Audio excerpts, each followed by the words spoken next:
कौन सा स्थान है? पिताजी, सब तीर्थों की यात्रा के पश्चात अब हम अयोध्या के समीप श्री सरयू के पास वाले जंगल में हैं। भगवान की कृपा से सब तीर्थों की यात्रा तो हो चुकी, अब यही अंतिम तीर्थ स्थान श्री सरयू धाम है। इसके पवित्र जल से स्नान करने के बाद आप दोनों की आंखें ठीक हो जाएगी।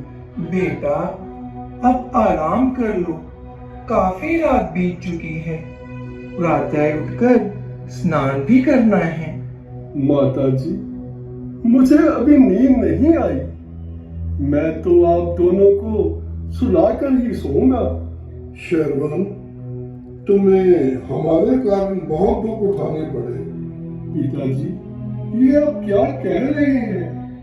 मेरा ये जीवन तो आप दोनों के वास्ते है। जन्म वह किस अर्थ का, देह वह किस काम की, रक्त नहीं जिसने लगाई, माता पिता के नाम की। प्रेम और भक्ति से जो नाम नारे माँ बाप का, मुख में रखनी ही नहीं चाहिए ये जीवा जाम की। बेशक पुत्र हो तो श्रवण जैसा। आ बेटा, मेरे पास आ। क्यों माँ? क्या माँ की ममता फिर उमड़ आई? माँ, तुम्हारे इसी प्रेम के सहारे ही मेरे इस नन्हे से शरीर में शक्ति प्रफुल्लित होती है। चुप चुप जियो मेरे लाल। लाओ माँ। पिताजी, मैं आप दोनों के चरण दबा देता हूँ।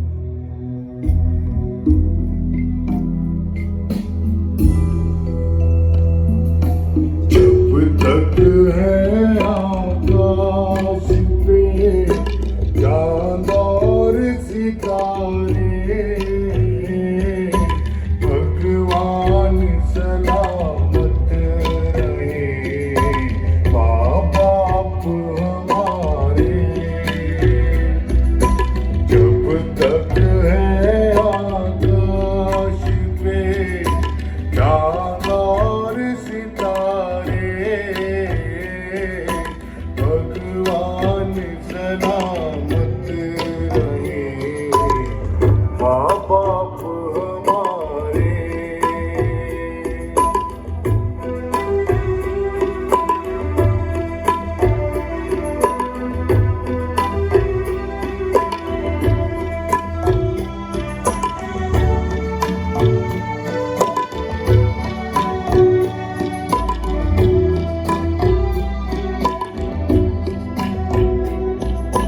माँ बाप का दिल है किसी तीरथ से भी प्यारा।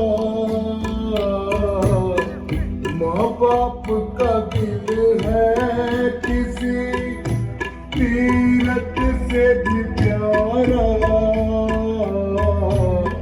हंस हंस के जो सहते हैं दुख दर्द हमारा, दुनिया की हर एक चीज से माँ बाप है प्यारे। भगवान सलामत रहे माँ बाप हमारे। जब तक है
आकाश पे भगवान को भी उसने रुलाया, फिर क्यों ना एक सांस दुआ बन के पुकारे।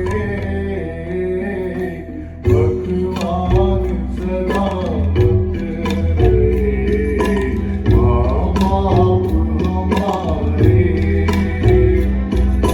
जब तक है आकाश में चांद और सितारे। भगवान सलामत रहे माँ बाप हमारे। भगवान सलामत रहे माँ बाप हमारे।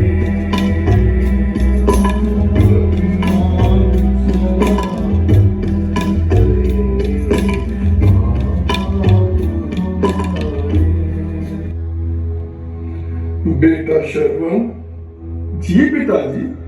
जरा प्यास लगी है, थोड़ा जल तो पिलाना। बेटा थोड़ा मुझे भी। अभी लाया है। अच्छा, नहीं है तो रहने दो बेटा। हाँ बेटा, बहुत प्यास तो लगी नहीं। जाओ, जाकर सो जाओ, प्रातः ही पी लेंगे। नहीं माँ, आप श्रवण कुमार के होते हुए प्यासे नहीं सो सकते। और फिर पास ही तो सरयू बह रही है। मैं अभी गया और अभी आया। अच्छा पिताजी, मैं चला। श्रवण बेटा, मुझे प्यास नहीं लगी, मैंने तो यूं ही कहा था। वापस लौट आओ बेटा। अब तो मेरा लाल जल लेकर ही लौटेगा। बहुत ही जिद्दी है, बचपन की आदतें अभी तक नहीं गई।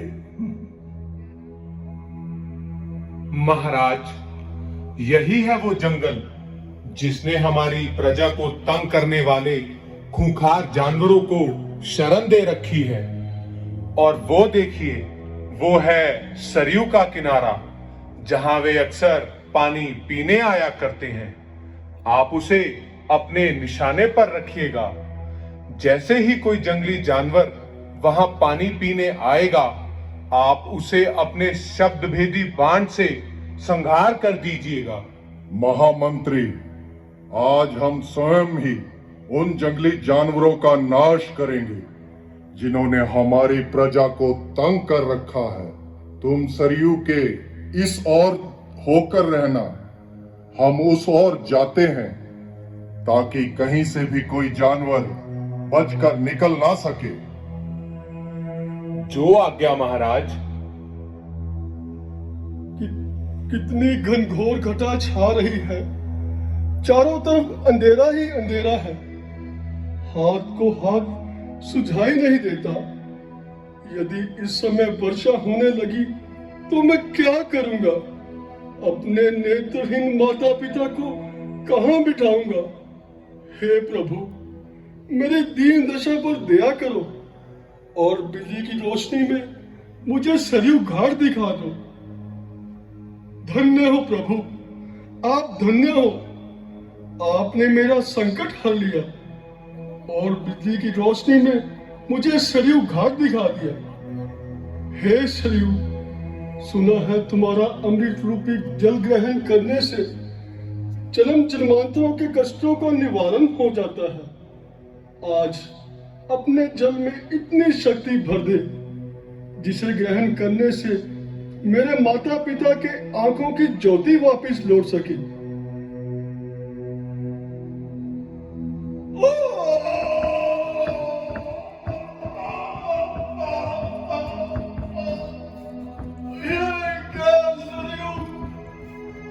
ये क्या हो गया? किसने चलाया ये तीर? कर दिया बेगुनाह घायल। किसी के घोर बनने लाके मारा। आज मुझे तकदीर ने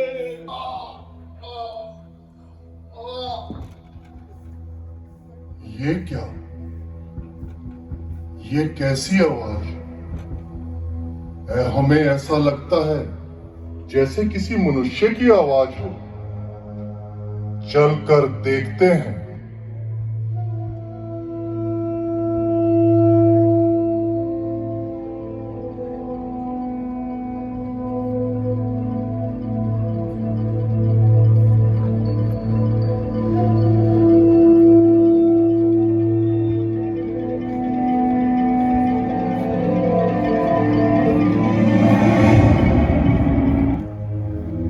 कौन? शर्वण? नहीं नहीं, ये नहीं हो सकता। ये हमने कैसा अनर्थ कर डाला। शिकार के धोखे में शर्वण को तीर चला दिया। हम पे, हमारे कर्म पे धिक्कार सौ बार है। इस हाथ पर, इस बाण पर धिक्कार सौ बार है। महाराज धीरज धरिए। माताजी, पिताजी, मैं आपको कैसे जल दिलाऊं? मुझे किसी ने तीर मार दिया। शर्वण, आंखें खोलो बेटा। देखो, हमसे शिकार के धोखे में तुम पर तीर चल गया। दोषी हम हैं, जो चाहे सजा दे दो। समस्त संसार को राम की भीख देने वाले आज खुद तुम्हारे सामने झोली फुलाए राम की भीख मांग रहे हैं। हमें क्षमा कर दो बेटा, हमें क्षमा कर दो। इस तरह मुंह मोड़कर ना जाओ। मां, पिताजी, क्या क्या आपने जल पी लिया? कहाँ है तुम्हारे माता पिता? जल्दी बतलाओ बेटा। कौन? अवध नरेश महाराज दशरथ, मेरा प्रणाम स्वीकार हो महाराज। नहीं नहीं, अब हम इसके काबिल नहीं रहे। ए पृथ्वी, तू फट क्यों नहीं जाती? ए सरयू, तू पने का रूप क्यों नहीं धारण कर लेता? श्रवण कुमार की धड़कती हुई आवाज सुनकर एक कानो तुम बहरे क्यों नहीं हो जाते? श्रवण कुमार की यह दशा देखकर आंखों तुम फूट क्यों नहीं जाती? पृथ्वी श्रवण, तुम अपनी आंख से फूक कर हमें राख का ढेर क्यों नहीं कर देते? हमसे बहुत बड़ा अपराध हुआ है। तुम पर तीर चलाकर अपने कुल के माथे पर कलंक का टीका लगाया है। सुशस्त्र हो घात बदला चुके इसका, हो हम पर ब्रजपात तो बदला चुके इसका।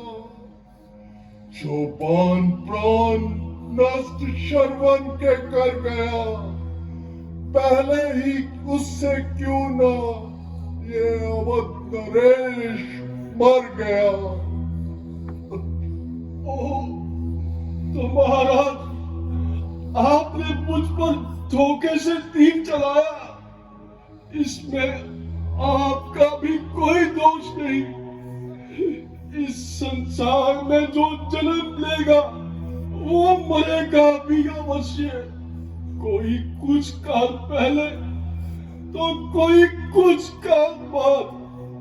परंतु मुझे इस मृत्यु में भी बड़ा आनंद आ रहा है। जब तक जिया माता पिता की सेवा में जिया, और अब मर रहा हूँ तो भी उनकी सेवा में। मैं कितना भाग्यशाली हूँ। जब तक जिया उन्हीं की सेवा में जिया। चाहता हूँ जगदीश अब यही दया में आपकी। मैं जहाँ भी रहूं सेवा करूँगा बाप की। तुम हमारे सामने तड़पो और हम कुछ न कर सके। एक वृद्ध भक्त की हत्या करके इस संसार में जीवित रहे। महाराज, कहो श्रवण, क्या कहना चाहते हो? महाराज, यदि आप बुरा न माने तो मैं आपको एक कष्ट देना चाहता हूँ। मुझे आशा है कि आप उसे मेरी अंतिम इच्छा समझकर पूर्ण कर देंगे। कहो श्रवण, कहो। हम तुम्हारी हर तमन्ना पूरी करने को तैयार हैं। महाराज, उधर पास ही बरगद के पेड़ के नीचे मेरे बूढ़े और नेत्रहीन माता पिता पानी के लिए बिलख रहे होंगे। आप उन्हें यहाँ से चल ले जाकर पिला दीजिएगा। यदि माँ पूछे तो कह देना उनकी तमन्ना थी बेटे को जन्म देने की। सो पूरन हुई।